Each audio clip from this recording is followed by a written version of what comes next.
Greeting students, how are you? I hope you are all fine.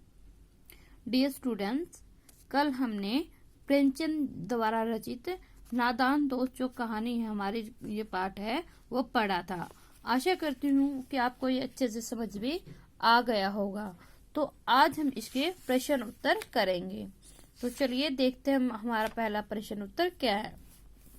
जो इसमें हमारा पहला प्रश्न है वो देखिए, अंडों के बारे में केशव और श्यामा के मन में किस तरह के सवाल उठते थे। वे आपस ही में सवाल जवाब करके अपने दिल की तसल्ली क्यों दे दिया करते थे। क्यों दे दिया करते थे भाई, इसका जो हम हमारे पाठ से हम इसका उत्तर ढूंढेंगे। तो ये देखिए, जो अंडों के बारे में जब केशव और श्यामा के मन में अनेक तरह के सवाल उठते थे, वो क्या क्या थे भाई। अंडे कितने बड़े होंगे, किस रंग के होंगे, कितने होंगे, क्या खाते होंगे, उनमें से बच्चे किस तरह के निकल कर आएंगे, बच्चों के पर कैसे निकलेंगे, पर यानी पंख, घोंसला कैसा है। ये जो सवाल है वो बच्चों के मन में सभी आते थे भी। आगे इसमें पूछा गया प्रश्न में भी जो जब उनके मन में सवाल आते थे तो आपस में जवाब देकर उनकी तसल्ली क्यों कर लेते थे, क्योंकि इन बातों का जवाब देने वाला कोई नहीं था। न अम्मा को घर के कामों से फुर्सत थी, न ही बाबूजी को पढ़ने लिखने से। इसलिए दोनों बच्चे आपस में सवाल जवाब करके अपने दिल को तसल्ली दे दिया करते थे। ठीक है भाई, ये तो हमारा पहले प्रश्न का उत्तर। अब हम हमारा दूसरा प्रश्न देखते हैं। केशव ने श्यामा को चिथड़े, टोकरी और दाना पानी मांगकर कार्निस पर क्यों रखे थे। केशव ने श्यामा से चिथड़े, टोकरी और दाना पानी मांगकर कार्निस पर चिड़िया के लिए रख दिया था, ताकि उसके अंडों को या उसके बच्चों को धूप न लगे। टोकरी से उन्होंने उसके ऊपर छाया कर दी और चिथड़े उनके बैठने उनके ऊपर अंडे रख दिए, ताकि वो नीचे घास के ऊपर न रखे रहे, उसे उसके नीचे गद्दी बनाकर रख दी चिथड़ों से। और दाना पानी से क्या कर दिया, दाना उनके खाने के लिए और पानी पीने के लिए, ताकि जो बच्चे हैं वो धूप और भूख प्यास से न मर जाए। इसलिए छाया और खाने पीने के लिए उन्होंने वहां पर चिथड़े, टोकरी और दाना पानी श्यामा से मांगकर केशव ने वहां रख दी। ठीक है भाई। केशव और श्यामा ने चिड़िया के अंडों की रक्षा की या नादानी।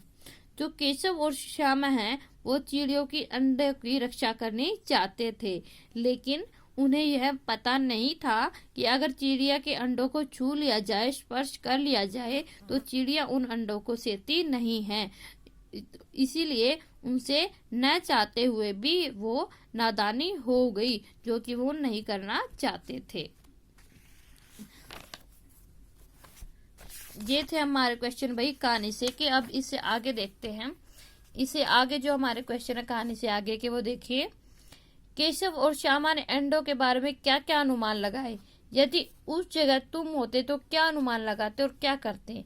जो केशव और श्यामा ने अंडों के बारे में क्या क्या अनुमान लगाए थे भाई, वो अंडों के बारे में देखकर उनके बारे में अनुमान लगा रहे थे कि अंडों में से पता नहीं कैसे बच्चे निकलेंगे, कितने निकलेंगे, और वो अंडों के अंदर से जब बच्चे निकलेंगे तो उनके कैसे पर निकलेंगे और किस तरह वो उड़ जाएंगे। ये सब वो अनुमान लगा रहे थे भी कैसे कैसे क्या होगा। यदि हम उसकी जगह होते तो हम भी ऐसा ही अनुमान लगाते कि अंडों में से कैसे बच्चे निकलेंगे, कैसे किस तरह वो उड़कर दूर चले जाएंगे, कैसे वो उड़ना सीखेंगे, क्या वो खाए पिएंगे। ठीक है भाई। आगे देखिए। माँ को सोते ही केशव और श्यामा दोपहर को बाहर क्यों निकल आए। माँ ने पूछने पर भी दोनों में से किसी ने किवाड़ खोलकर दोपहर में बाहर निकलने का कारण क्यों नहीं बताया। माँ के सोते हुए केशव और श्यामा दोपहर में दरवाजा खोलकर, किवाड़ खोलकर घर से बाहर निकल गए, क्योंकि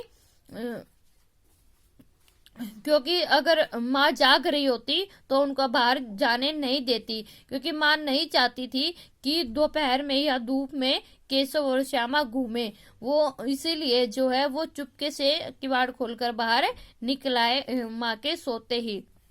लेकिन जब थोड़ी देर बाद जब माँ बाहर आती है और उनसे पूछती है कि किवाड़ किसने खोले हैं, तो दोनों में से कोई भी नहीं बताता है भी किवाड़ किसने खोले हैं, क्योंकि दोनों को ही डर लग रहा था, क्योंकि दोनों ही चिड़िया की जो देखने के लिए बाहर आए थे, उन्हें डर था कि कहीं दोनों की पिटाई न हो जाए, क्योंकि इस कार्य के लिए दोनों ही हिस्सेदार थे।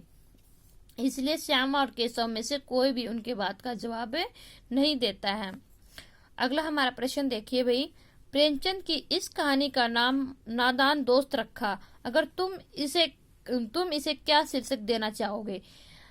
देखो भाई, अगर प्रेमचंद ने इस कहानी का नाम नादान दोस्त रखा है, तो हम इस कहानी का नाम नादान बचपन रख सकते हैं, या नादान बालक भी हम इसका नाम रख सकते हैं, क्योंकि है बच्चों की एक कहानी है जो बच्चों की नादानी को दर्शाती है, तो यानी उनके बचपन की जो बातें वो उसे बताती है, तो इसीलिए हम इसका जो शीर्षक है नादान बचपन या नादान बालक रख सकते हैं।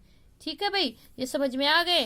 तो अभी आपने 6 के 6 जो आपके प्रश्न हैं उनको अपनी नोटबुक में लिखना है और लर्न करना है। धन्यवाद।